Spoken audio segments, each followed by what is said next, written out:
Hello साथियों, हाजिर हैं हम आज एक बहुत ज्यादा महत्वपूर्ण वीडियो को लेकर के, जहां हम बात करेंगे एमएस एक्सेल की शॉर्टकट की के बारे में। एमएस एक्सेल की शॉर्टकट की बहुत ज्यादा महत्वपूर्ण है, ये बताने की बात नहीं है। तमाम परीक्षाओं पे जहां भी कंप्यूटर आ रहा होगा आपका, यहां से आपको प्रश्न देखने को मिलते ही है। ऐसी कंडीशन में ये वीडियो आप सभी के लिए बहुत ज्यादा फायदेमंद रहेगा। तो आइए देखते हैं कि कौन कौन सी शॉर्टकट की एक्सेल में उपयोगी होती हैं। देखो, सबसे पहले हमारे पास है भाई शॉर्टकट की, और इसका काम क्या है वो देखते हैं। और शुरू होती है कहानी कहां से, तो ये कहानी शुरू है F2 से। F2 क्या करेगा एक्सेल पे, तो आप देख पा रहे होंगे ये जो काम करेगा ये एडिट करने का काम। तो कहां एडिट करेगा, तो सेल में जो भी अपने क्या होंगे, डॉक्यूमेंट्स होंगे, या वहां जो होगा साथियों, वहां अपना काम कौन करता है, तो ये F2 काम कर देगा। तो एडिटिंग के लिए F2 मिलेगा। F3 देखते हैं, F3 जो है ये नेम पेस्ट करने के लिए आता है। F4 देखते हैं तो पिछला एक्शन रिपीट करने के लिए है। F5 जो है नए पेज के लिए है। F6 देखिएगा तो अगली विंडो के लिए है ना। तो हर एक आपके लिए बहुत ज्यादा महत्वपूर्ण है। F7 आपको पता है स्पेलिंग और ग्रामर चेक करने काम आएगा। F10 देखिएगा, मेन्यू को एक्टिवेट करने के लिए हम F10 का उपयोग करते हैं एक्सेल में। F11 जो है ये नए चार्ट के लिए है, न्यू चार्ट के लिए हम F11 शॉर्टकट की का उपयोग करते हैं। चलिए आगे बढ़ते हैं, आगे बढ़ते हैं हम। देखो कंट्रोल 9 जो है ये रो को छुपाने के लिए है, अति महत्वपूर्ण है। ये अति महत्वपूर्ण है ना।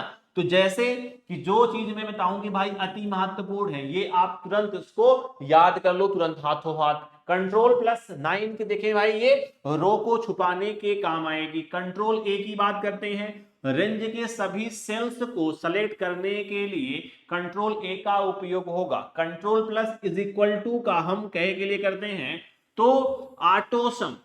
ऑटोसम मतलब आपने सेल में कुछ डेटा लिया था, आप चाहते हैं कि ये एक साथ ऑटोमेटिक जुड़ जाए, तो इसके लिए आप कंट्रोल के साथ = के साइन का उपयोग करेंगे। Alt+Enter, देखो अति महत्वपूर्ण वाली बात है ये। Alt+Enter, सेल में नई लाइन शुरू करना है, मतलब सेल पे एक लाइन हुई, आप चाहते हैं दूसरी लाइन उसी सेल पे, तो आप Alt और इंटर का उपयोग करेंगे। अति महत्वपूर्ण बात है। Alt+F1 जो है चार्ट सीट इंसर्ट करने के लिए है। Alt+F2 जो है सेव एस के लिए है, सेव एस के लिए है, सेव एस के लिए यहाँ Alt+F2 मिल रहा है, ये आप ध्यान रखिएगा। Alt+F4 है वर्कबुक से बाहर जाने के लिए। Alt+Shift+F1 है नई वर्कशीट के लिए है, न्यू वर्कशीट क्रिएट करने के लिए Alt+F1 देखने को मिलती है। Alt+Shift+F2 देखोगे तो यहाँ वर्कबुक सेव करने के लिए Alt+F2 देखने को मिलेगी हमें, राइट।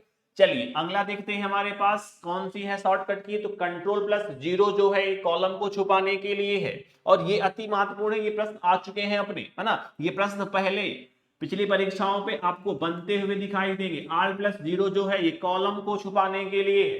कंट्रोल+0, कंट्रोल+1 जो है 1 सेल डायलॉग बॉक्स को फॉर्मेट करने के लिए, है ना। सेल की अगर फॉर्मेटिंग करनी है तो कंट्रोल+1 का उपयोग करेंगे। कंट्रोल+2 है ये बोल्ड के लिए है, अति महत्वपूर्ण, अति महत्वपूर्ण। कंट्रोल+3 इटैलिक के लिए। कंट्रोल+4 अंडरलाइन के लिए। कंट्रोल+5 कट के लिए।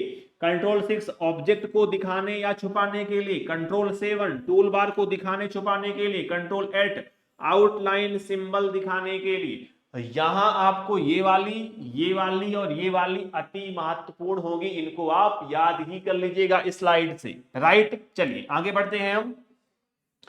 आगे बढ़ने क्रम में कंट्रोल+W की बात करेंगे, तो वर्कबुक क्लोज करने के लिए, वर्कबुक क्लोज करने के लिए, बंद करने के लिए अति महत्वपूर्ण बात है ये, अति महत्वपूर्ण बात है ये, आपको याद होने चाहिए। कंट्रोल+W, कंट्रोल+ कॉलम मिल जाएगा ऊपरी सेल से मूल मूल कॉपी करने के लिए। कंट्रोल+ ये कॉलम है आपका, ये देखो ये इन्वर्टेड गामा है, ये कॉलम है आपका वर्तमान समय डालने के लिए। एक्सेल में अगर आप चाहते हैं करंट टाइम, तो आप क्या प्रेस करोगे, कंट्रोल के साथ कॉलन का आप प्रयोग करोगे। कंट्रोल के साथ देखो सेमी कॉलन है ये है कॉलन, ठीक है। तो वर्तमान दिनांक दिखाने के लिए कंट्रोल+इंड जो है ये वर्कशीट के आखिरी सेल पर जाने के लिए, वर्कशीट के आखिरी सेल में जाने के लिए कंट्रोल प्लस इंड की का उपयोग करते हैं। कंट्रोल प्लस F3 नाम डिफाइन करने के लिए, नाम डिफाइन करने के लिए कंट्रोल प्लस F3 का उपयोग होगा। कंट्रोल प्लस F4 का जो है एक्सेल को बंद करने के लिए, कंट्रोल प्लस F4 जो है ये एक्सेल को बंद करने के लिए, कंट्रोल प्लस F5 जो है ये विंडो साइज रिस्टोर करने के लिए, कंट्रोल F6 जो है अगली वर्कबुक विंडो में जाने के लिए, अगली वर्कबुक विंडो में जाने के लिए कंट्रोल प्लस F6 का हम उपयोग करेंगे। राइट, चलिए आगे बढ़ेंगे, आगे बढ़ेंगे हम control plus F9।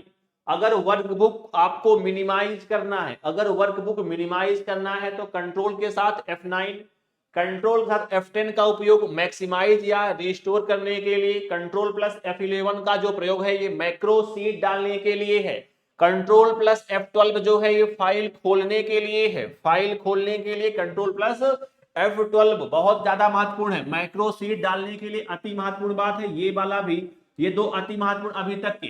Control plus home work seat के पहले सेल पर जाने के लिए, आखिरी से जाने के लिए कंट्रोल प्लस इंड का प्रयोग करते थे, और अगर आपको पहले सेल पर पहुंचना है तो कंट्रोल प्लस होम प्रेस करेंगे। कंट्रोल प्लस एन नई वर्कबुक के लिए है, control plus O file open करने के लिए, कंट्रोल प्लस पेज डाउन अगले वर्कशीट में जाने के लिए, कंट्रोल प्लस पेज अप पिछली वर्कशीट में जाने के लिए।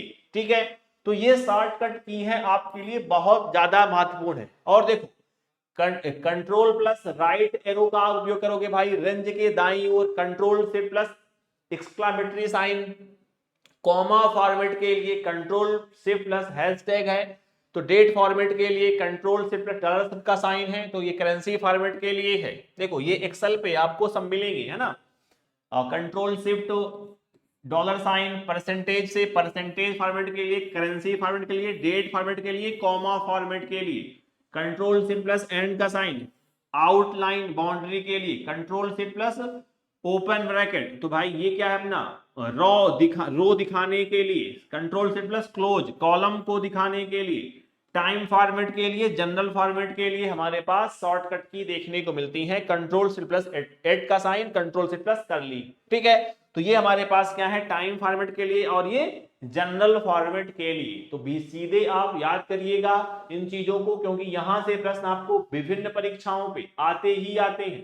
देखो तारीख के लिए कंट्रोल शिफ्ट प्लस 3 देखने को मिलती है हमें, control shift plus 3, control shift plus F12 जो है ये प्रिंट करने के लिए, control shift plus F12 print करने के लिए, कंट्रोल शिफ्ट प्लस F6 जो है पिछली विंडो में जाने के लिए, कंट्रोल प्लस स्पेस बार जो है ये पूरे कॉलम को सिलेक्ट करने के लिए, शिफ्ट प्लस स्पेस बार जो है ये पूरी रो को सेलेक्ट करने के लिए, कंट्रोल प्लस टैब जो है, कंट्रोल प्लस जो टैब है ये अगली वर्कबुक को एक्टिवेट करने के लिए, कंट्रोल प्लस टैब अगली वर्कबुक को एक्टिवेट करने के लिए, एंटर जो है ये कोई कमांड करने के लिए, शिफ्ट प्लस एंटर जो है ये पिछले सेल में जाने के लिए है, अप एरो जो है ये कर्सर का एक सेल ऊपर, कर्सर में अगर आपको एक सेल ऊपर जाना है तो आप एरो की का उपयोग करेंगे। राइट, तो ये महत्वपूर्ण है आपके लिए।